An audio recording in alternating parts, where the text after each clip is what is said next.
we're talking with Grace Hitchcock about My Dear Miss Dupre. Grace, thanks so much for taking time out today to chat with us. Happy to be here. This particular book involves the sugar industry, and that immediately caught my attention. What made you choose the sugar industry as a setting for My Dear Miss Dupre?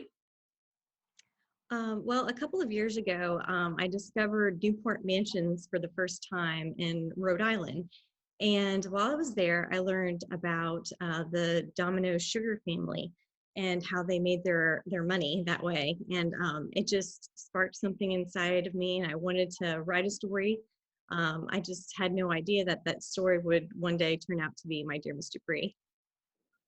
It's fascinating because I don't think a lot of people know much about the sugar industry. It's in things all over the place, Yeah. but we're not always sure how that gets to our table. Miss Dupre in this story is presented with a potential 30 different suitors and has 6 months to kind of weed through them. Was this something that was used back in the 1800s as a way of finding a suitable suitor? They had a lot of suitors pursue women, mainly because of the dowry aspect was still in play, and the wealthy would try to get, if they didn't have power, they'd try to obtain power through marriages, and if you had power, they'd try to obtain, wealth through their marriages.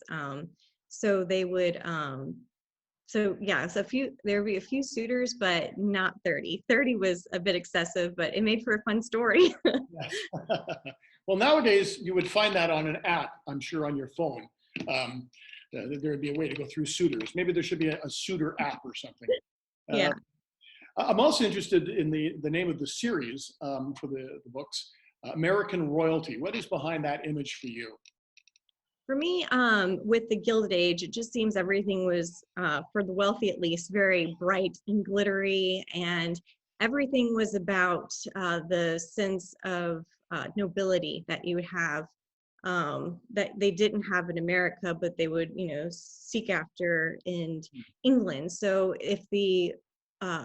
say if somebody had all the money that they wanted, but they didn't have a noble title, they would seek that for their daughters and marry them off to English lords. What process did you go through to immerse yourself into an era from 150 years ago?